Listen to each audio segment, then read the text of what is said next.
All right, welcome back to Genius. So in this section, let's take a look at functions. All right, now I didn't in this chapter we are talking about functions, but we are just going to talk about function at a beginner's level. All right, in our advanced JavaScript, we will talk more advanced things about functions. But in this chapter, we just talk about function. And first of all, we need to understand why do we need functions. Now, the thing is this, if you don't understand why, if you understand why we need functions, all right, writing functions will be easier for you. All right. So let us just start from this fundamental level, understanding why do we need functions in JavaScript. Okay. So, and what exactly functions are? Now, in JavaScript, a function is a block of code designed to perform a specific task. So a block of code designed to perform a specific task. The thing is this, sometimes when we write our functions, we don't even write our function to perform a specific task. You see, I am actually stressing this word specific task. That means your function should not perform more than one task. Now, for some people who might know what functions are, sometimes you might be writing so much in a particular function. A function should just perform a particular task, a specific task, not more than two tasks, especially when you're naming your function and you're saying this and this. It does this and this. It is wrong. A function is a block of code designed to perform a specific task. When you break your functions down into performing specific tasks, all right, it will be easier to maintain, debug, and your code will be short. You will write a better code. All right. So a function should perform a specific task. I think I'm even guilty of this because I could just look back to my code and I can see where I have so many things in one function. Do you understand it? Okay, but it is a wrong thing. It's just that sometimes when we are too much in a hurry, we just in a hurry, we write our code. But I want you, since you're starting this, I want you to be very, very cautious about this. Your function should only perform a specific task. When you're writing a function and inside your function, you have more than one thing that it is doing, it is wrong. So your function should perform a specific task. Okay? You can think of it as a reusable piece of code that you define once and can execute it, call multiple times. Don't worry, we're also going to explain to you what we mean by calling a function or what we mean by executing a function, all right? So you can write a piece of code and you can use that piece of code every other place. Let's say now, okay, all right, let's say, okay, in this platform that you're using, all right, the price of this course is actually formatted to show you NGN, like in Nigerian currency, the Naira, okay? Now, imagine that we are using, because we have to actually that we wrote a code to format it to a particular format. Now, imagine that everywhere we are trying to format it, we are using the same code, we are writing the same code everywhere. That is wrong. But I can just write that piece, that code that will format it, and I can now use it everywhere. Don't worry, as we go on, you're going to understand. So whenever you have a particular piece of code that you're writing it everywhere, there is a need to use function. There's something we call do not repeat yourself principle, the dry principle. Don't repeat yourself. Whenever you find yourself writing a line of code two times, all right, you need to use a function. All right. Okay. So it is called reusable piece of code because you can define it once and you can use it everywhere. As we go on, you'll get to understand better. And as I go on, I will be explaining where all these things come to play. Okay. Functions help make code more organized. It makes your code more organized, more modular, and reusable. It is just so beautiful when you actually know how to use functions, okay? When you write your functions to perform a specific task, when you write your function so that you can actually reuse it, all right? It can be organized very well, it can be modular, and it can be reusable. So very, very, very important, okay? Don't worry, as we go on, you're going to understand what we mean by organized, modular, and reusable. Functions in JavaScript are crucial for writing efficient, modular, and maintainable code. So they are crucial for writing efficient, modular, and maintainable code. And one thing is this, whenever you go for interview, okay, most times your employers want to also see how you write your code. If you write your code to be efficient, modular, and maintainable, you have a higher chance of getting that job because you'll be a very good addition to the team. All right. The team will not want to, a team would want to have a programmer who writes efficient, modular, and maintainable code because it will be easier for other people to read, use it, and do whatever they want to do with it. So writing efficient, modular, and maintainable code is a very good skill as a programmer. Okay. They help in breaking down complex problems into smaller, manageable pieces, making code easier to understand, test, and reuse. All right. So when you have a complex task, you break it down into smaller task. Okay. When you have a complex problem to solve, let's say now um, you're asked to write an application that can actually convert a particular currency to another currency. All right. That program, some of us will just go and write it straightforward. But as if a better programmer would actually have to break it down into smaller chunks, manageable pieces, and making code easier to understand and test and reuse. Okay. So now one reason why we need function is what we call code reusability. Writing code once and use it multiple times. Now let's take a look at, instead of repeating code, you can define a function and call it whenever needed. So look at this example now. We are writing this function and it is a greet function. We say basically what this function is doing is that it only has one line of code. So remember, a function is a block of code, that is designed to perform a specific task. So what this particular task is doing is that it is greeting somebody, it is printing to the console. All right. Now, we can, instead of saying, okay, let me go to code and show you, make this thing easier to understand. Okay. Let me go to, all right. So I go to the usability. I have this folder here. And if I do something like this, now look at it. If I say console.log hello, sorry, hello, Henry. Okay. I have another console.log. I want to greet 5 people. I want to greet 5 people. Okay. I will now say console.log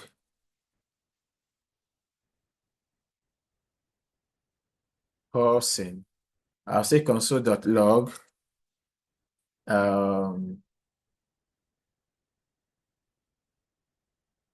console.log Tina.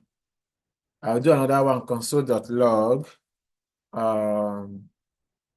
Brendan.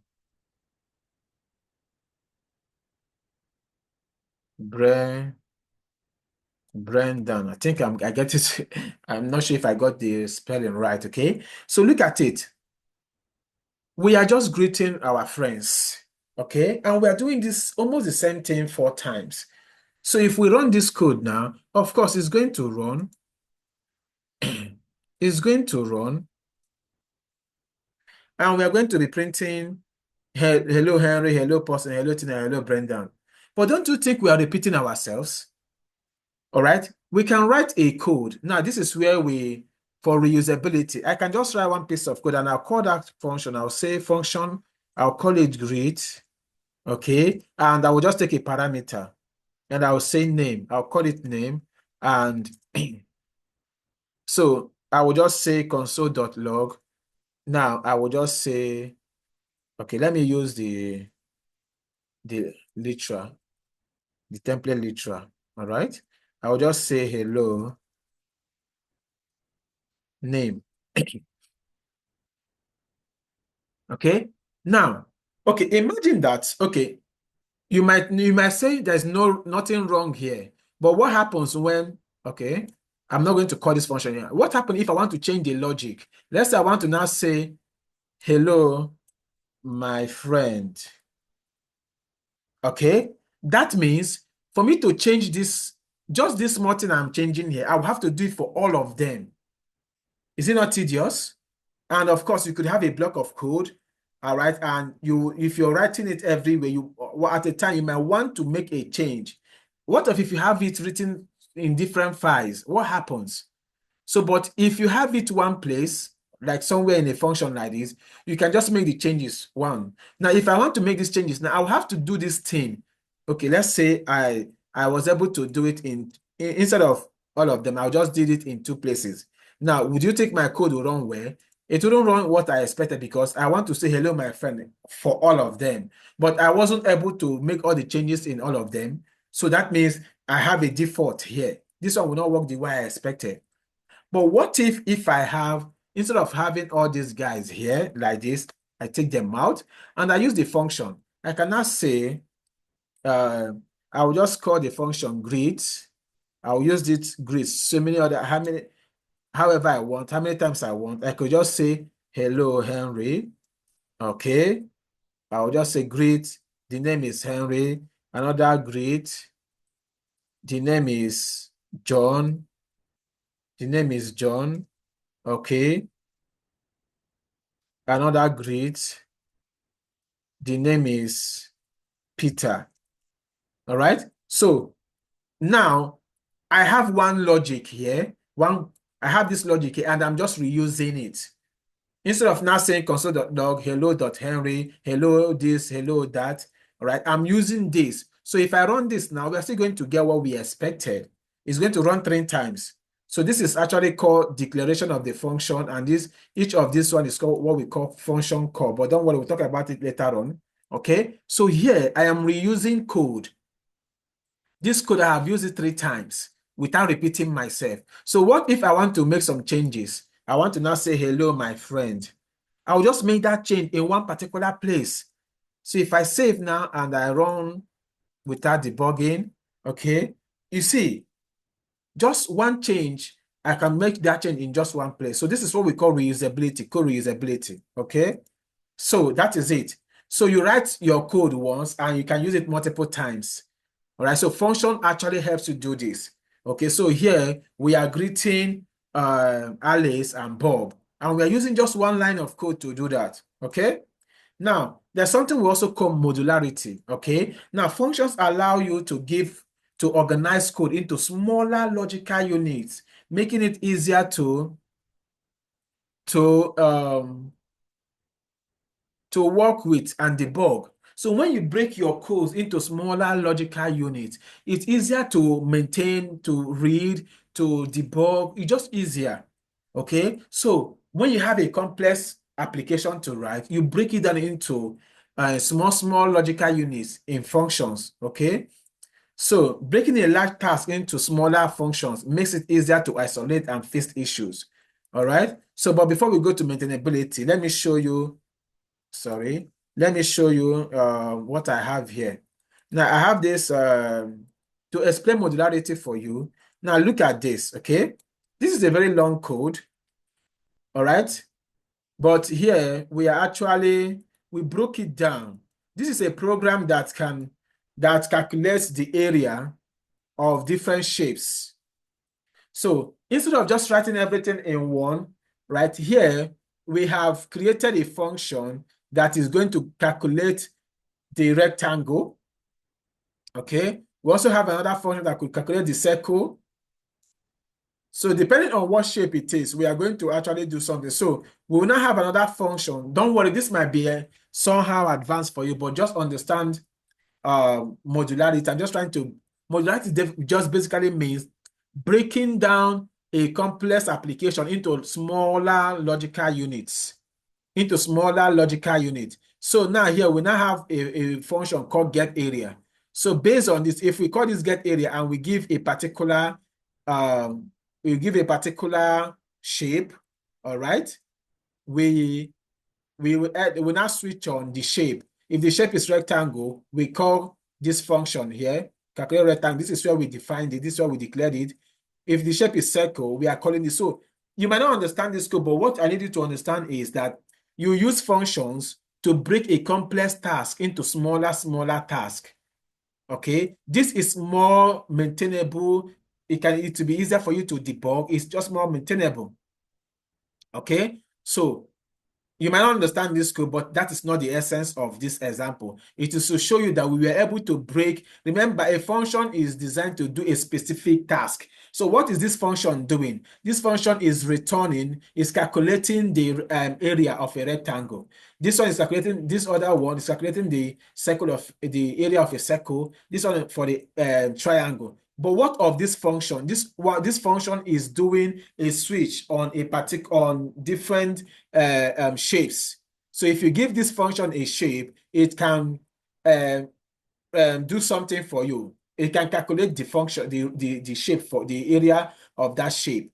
Okay, so you can see that all of them have their own specific tasks they are performing. So here now we can now call get area, and we can now do whatever we want to do with it.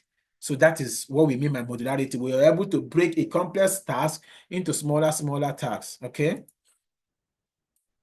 So maintainability, by separating functionality into functions, you can update, remove, or expand specific parts of your code base without affecting other parts. Now, let me show you. This thing means, look at what it says.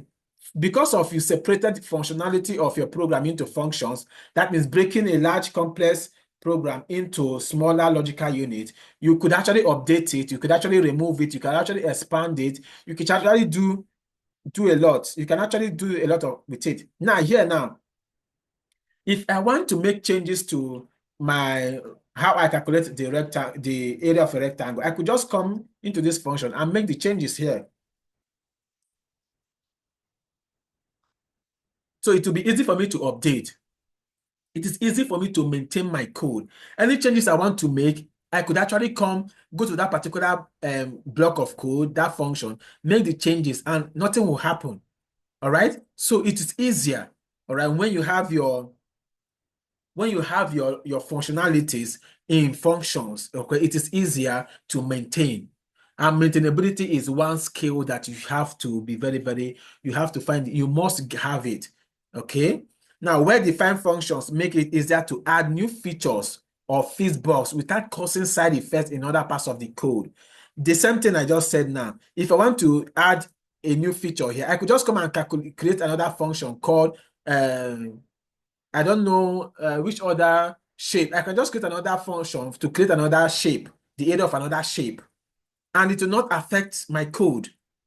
Do you understand? So it is just so wonderful for you have to be using functions. Okay. Now, another thing is called abstraction. And abstraction is something that is very common in what we do as a programmer. What is abstraction? Abstraction is basically hiding some information.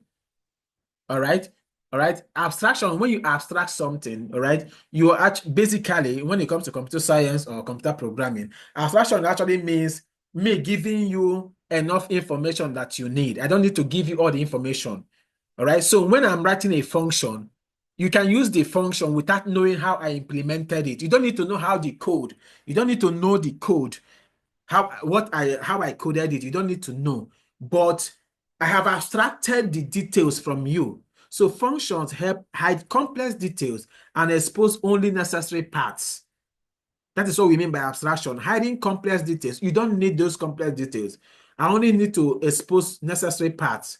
Okay, this allows you to focus on what a function does rather than how it works. You don't need to know how it works. All you need to know is what it does. So if I go back to our code, all right, look at here, we are actually using this get area.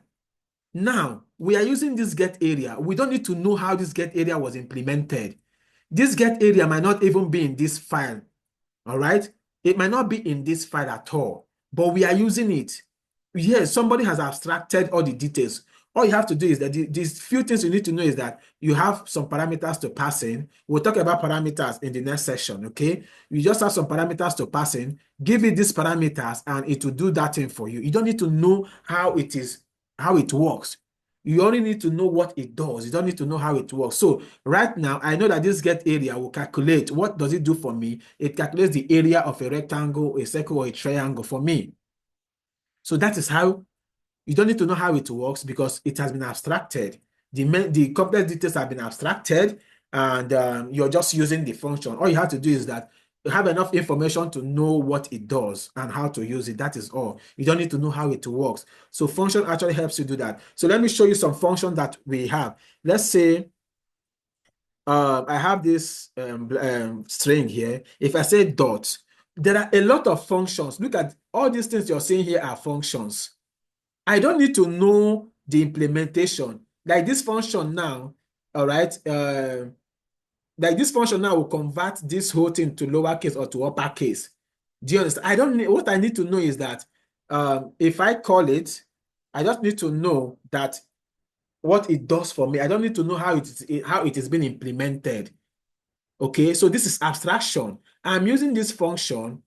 I don't need to know how it is being implemented. I only need to know what it does and how to use it. I don't need to know how it works. Okay, all right.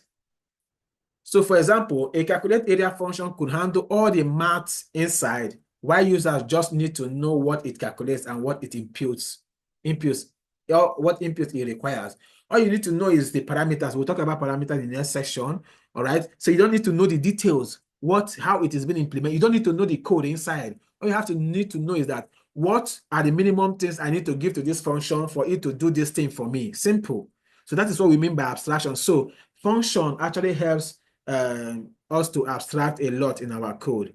So you can see this calculate area function, all right? So I don't need to know the details. I only need to know how to call it and give it the parameters that it needs. Now, what of scalability? Scalability is another reason why you need functions, okay? Functions allow you to scale your application by adding new features or functions without disrupting the existing ones. Okay, just like now, this platform that you're using, okay, we are currently adding new features. Why is it possible? It is possible because we have used functions to actually break the application into smaller chunks, and then we can add more features. So as we're adding these features, it will not disrupt the existing application. All right, so that is what we mean by scaling. You can scale. Scale means to add something, okay? Now, they support the use of reusable, standardized methods across large applications or libraries. So functions are very, very, very important. So another reason why you should use function is avoiding redundant code. I just showed you when I was explaining to you about when we are greeting Peter, Paul, and co. So it helps in avoiding redundant code. So functions support the don't repeat yourself principle, a coding best practice that encourages reusing code and avoiding redundancy. Instead of repeating the same code, you should use function to avoid redundancy. So with functions, you can handle repetitive tasks like data processing or formatting once, and you reuse the code everywhere it is needed. So you just write the code once and you can use that function everywhere it's needed. Don't worry, as we keep on going on, we will be writing more programs, more code, and you'll be seeing these things come to play. Now, we also use function in event handling. We will also do DOM manipulation in a separate chapter. You're going to see that we'll be using DOM manipulation. When we do more DOM manipulation, we'll be using a lot of functions. So functions are central to handling user events in JavaScript, such as clicks, key presses, or form submission. So they allow you to write specific code that executes in response to an event. So this is an example. You don't need to understand this code, but you can see here, this is where we are using a function. So when we talk about DOM manipulation, you're going to see how we can actually use it to handle events. Okay, so how do you declare functions? We have already seen that. A function declaration defines a named function. So this is the most traditional way. There are other ways we can declare function. There are other types of function we can actually talk about, but we'll be talking about that in our advanced JavaScript. So we'll not be doing more, we'll be taking a look at the most traditional way of declaring function here. Okay, so this is as simple as this. I have written a code that function greets. All right, so this one is a function say hello. This function is doing a particular task, a specific task. And what is that task? Greeting someone. All right, so this is called function declaration. You use the function keyword, then you give it a name. After that, then you put parentheses, you put your curly braces, and inside the curly braces, you write your code. That is function, okay? All right, so here, the say hello function, the say hello is a function that prints hello to the console. You have seen me demonstrated the greet. When I was greeting different people, I use function to do that. Okay. So function declaration, here is another one, function greet. Here we are greeting hello world. Okay, so here greet is the name of the function. Now, when you call function greet, it executes the code inside which logs hello world.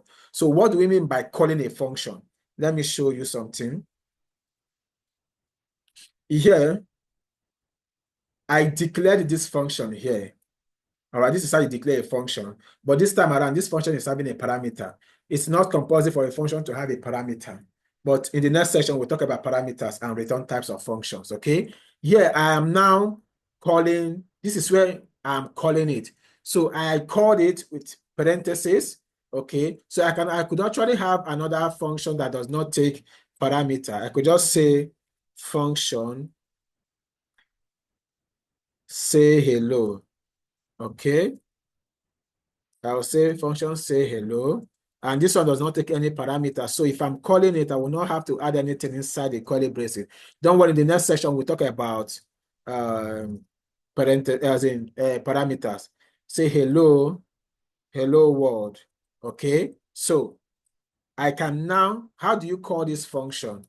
You call this function by just type in the name and you put parentheses like this. So if as this function now does not take any parameter, but this other one takes parameters. So don't worry, in the next session, we'll talk about parameters and return type. So here is just a call, a function call. These ones are also function calls. So these ones here are function declarations. Okay. All right. So if I run this code now, of course, hello world will be printed alongside the other ones that we already have. Okay, so you see hello world was printed.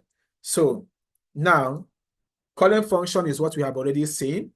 To call a function, you simply write the function name followed by parentheses, and if necessary, pass any required arguments inside the parentheses if they have arguments. So tomorrow, in the next session, we'll talk about arguments, parameters and arguments and return types, okay?